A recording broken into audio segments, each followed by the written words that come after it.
Essa é a aula 9 da série O Nascimento do Futuro, uma série entusiasmante com especial fundamentação filosófica através dos séculos da verdadeira história da humanidade. A aula de hoje aborda os séculos 12, 13 e 14. A Renascença. Como disse Dante, a beleza desperta a alma para agir. Os séculos perdidos.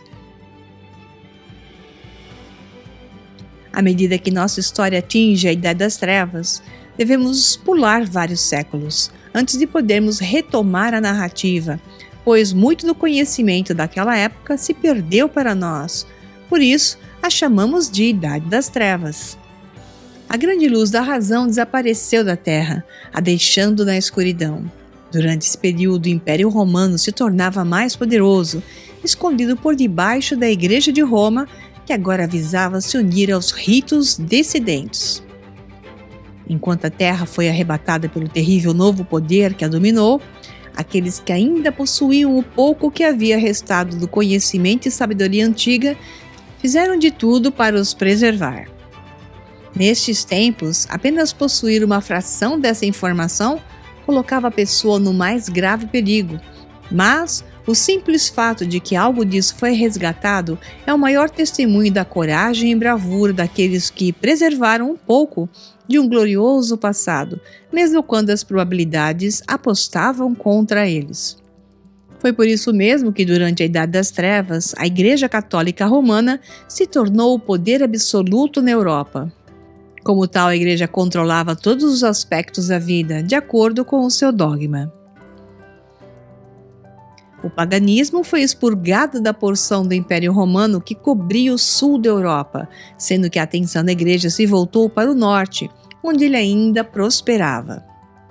Longe da influência intelectual do mundo grego, os europeus do norte tendiam a praticar um paganismo primitivo, em comparação com o mencionado, mas sua religião ainda era mais saudável do que o cristianismo, pois as suas crenças e práticas continham muita sabedoria natural em relação ao uso e interação com a terra, a vida e as plantas, como para a cura, embora houvesse pouco rigor intelectual. À medida que a igreja se movia para o norte, os povos celtas e nórdicos foram empurrados ainda mais para o norte e para o oeste.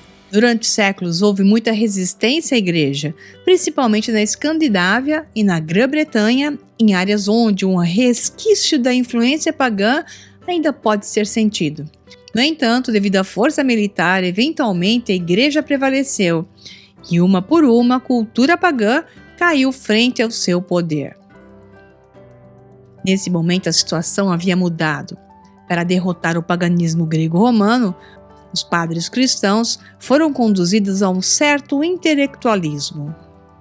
Assim, muitos documentos escondidos que continham uma forma bastardizada de filosofia grega e conhecimentos antigos de outros povos foram inseridos em seus estudos.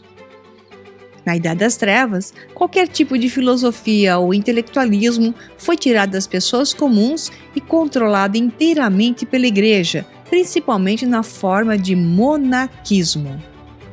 Os monges católicos e seus mosteiros eram os únicos intelectuais permitidos, e a filosofia estudada teria que aderir à teologia e à doutrina católicas. Assim surgiram as adulterações dos originais, e isso, é claro, impedia a filosofia de alcançar qualquer tipo de verdade genuína.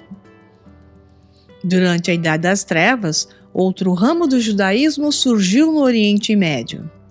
Um profeta chamado Maomé criou uma religião chamada Islã, que se espalhou pelo mundo árabe, assim como o cristianismo na Europa. Apesar de suas leis e práticas estritas, o mundo islâmico manteve vivas a filosofia e a matemática gregas e, eventualmente, uma vez que o Islã se espalhou pelo sul da Espanha, elas foram finalmente reintroduzidas na Europa. O islamismo era mais semelhante ao judaísmo do que ao catolicismo.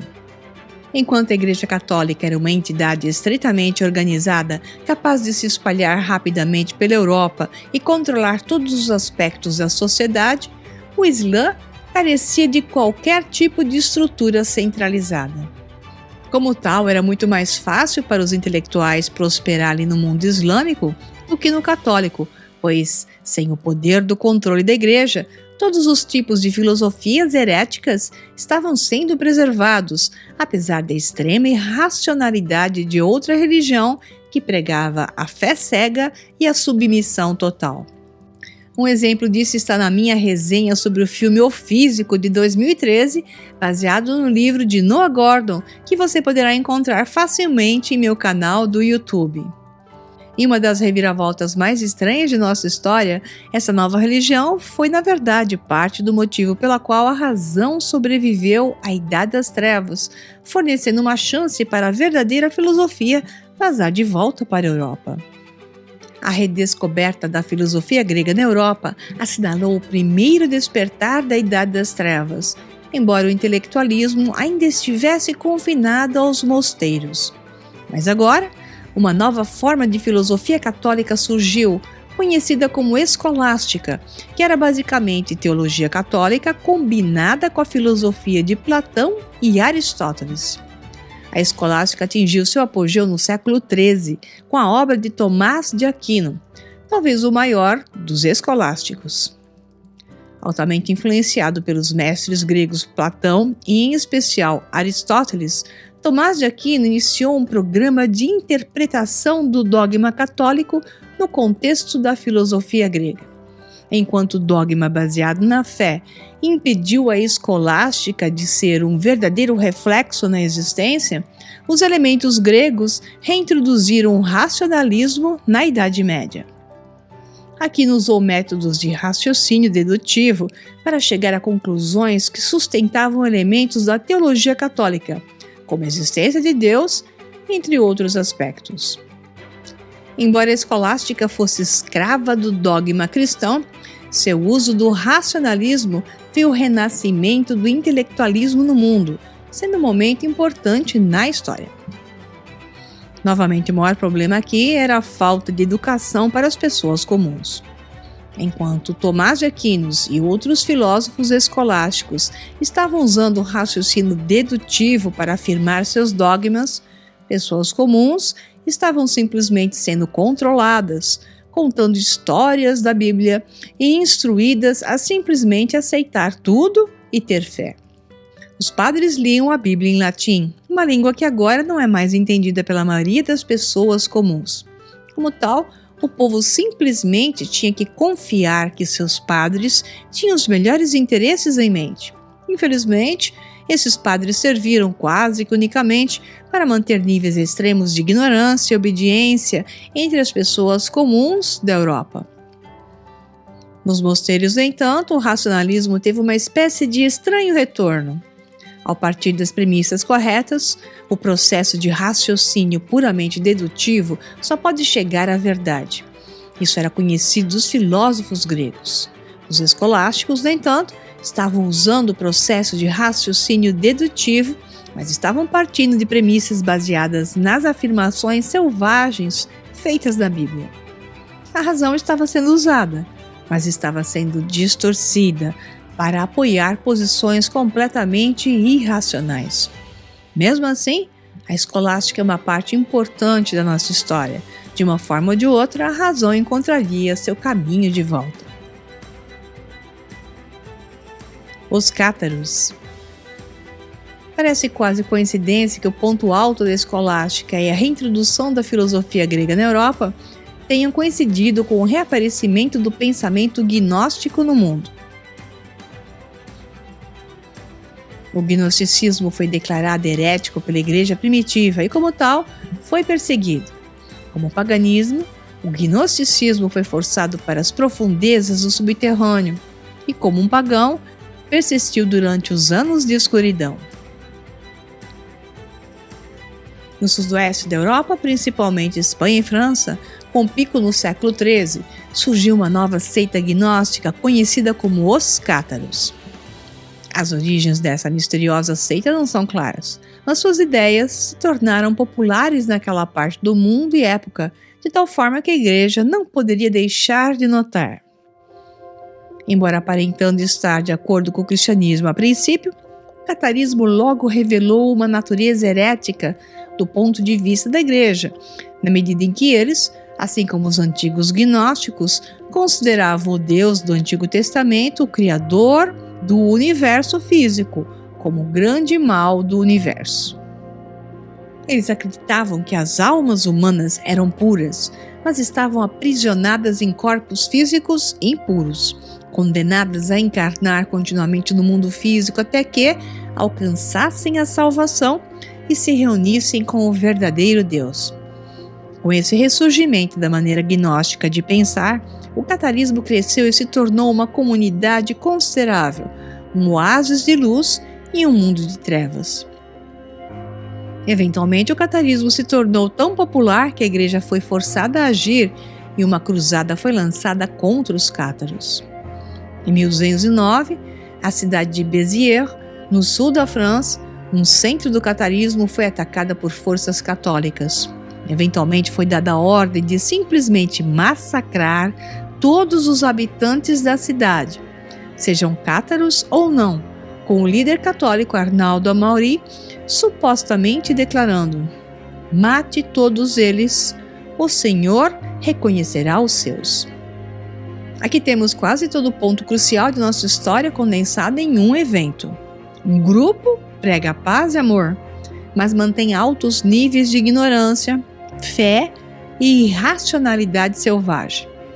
O outro prega que o mundo em que vivemos é mau, mas tenta espalhar sabedoria e razão, educando aqueles que seguem essa forma de pensar. Os cátaros viviam em paz, não faziam mal a ninguém e de fato estavam melhorando muito a qualidade de vida das pessoas daquela parte do mundo.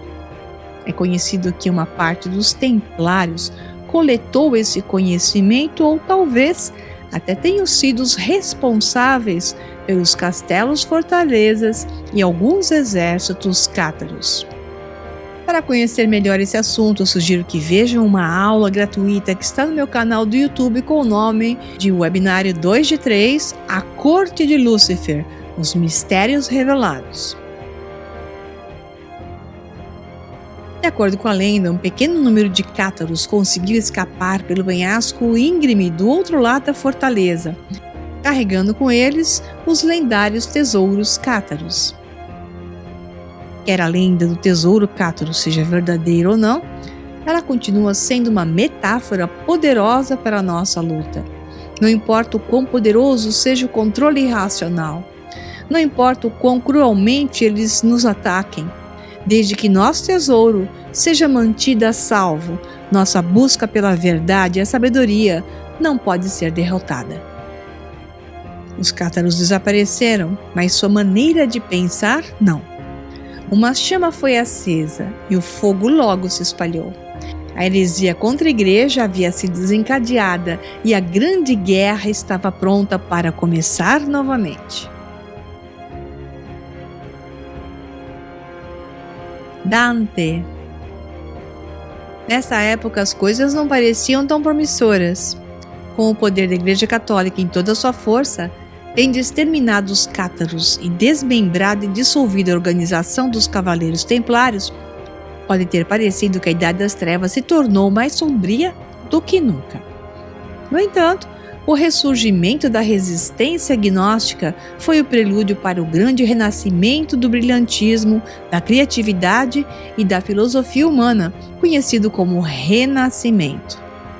Mas antes que essa grande era se iniciasse propriamente dita, uma única grande obra da criatividade humana apareceu no mundo, mostrando, sem sombra de dúvida, que nem tudo estava perdido.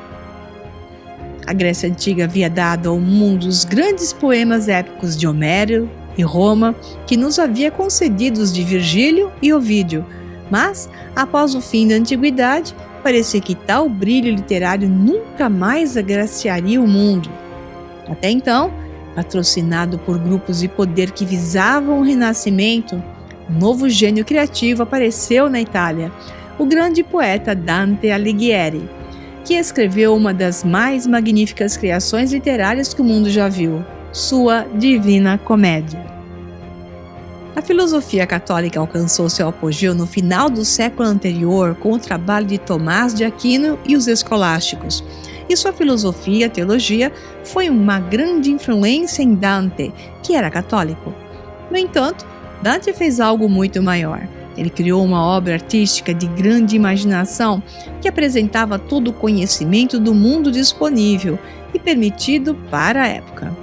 Como Tomás de Aquino, Dante foi influenciado pela filosofia grega tanto quanto pela teologia católica, e seu poema contém referências e personagens de fontes bíblicas e da mitologia clássica. Dante apresentou a cosmologia do universo, como era conhecida e entendida na época. Em detalhes maravilhosos, apresentou o empreendimento espiritual, uma busca sagrada das profundezas da ignorância e do desespero às alturas do conhecimento e da transcendência. A descrição de Dante do universo está ostensivamente em total conformidade com o dogma católico, mas contém tantas referências à mitologia pagã da antiguidade que se torna difícil ver a Divina Comédia como uma obra puramente cristã.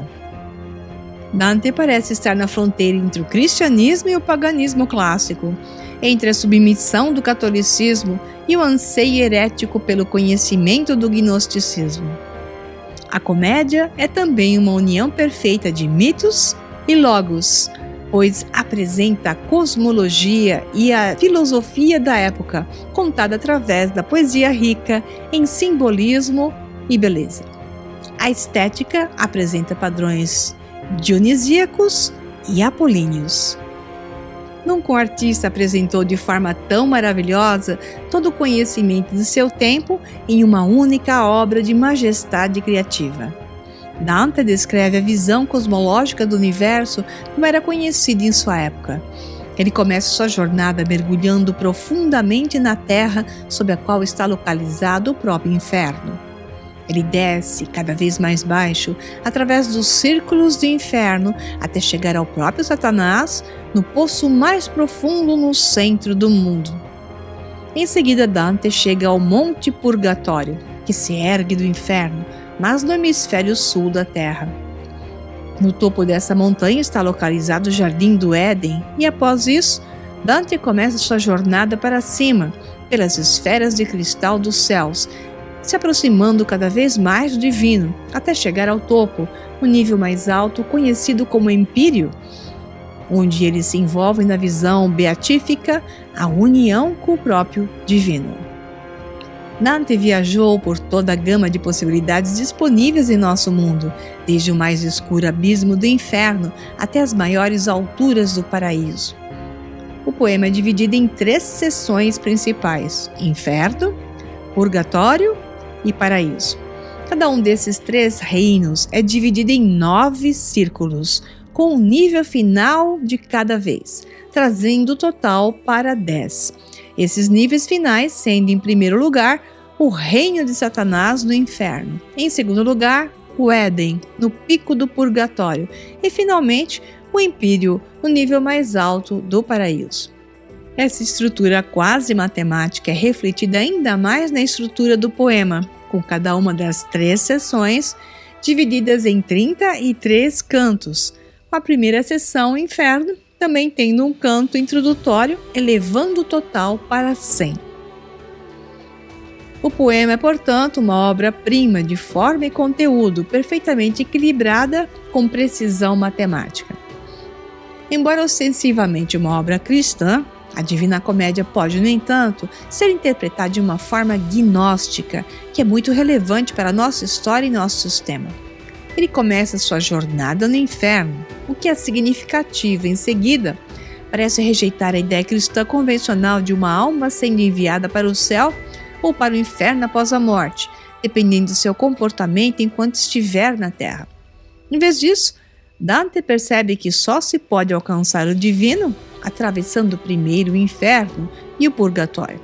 Isso está completamente de acordo com a ideia gnóstica de que o inferno é onde estamos agora, nesta terra física, e que apenas lutando por esse reino podemos escapar dele e alcançar o céu. O gênio de Dante foi contar uma história que não era herética de forma alguma, portanto, não perturbou a igreja, e ao contrário, ela abraçou-o avidamente.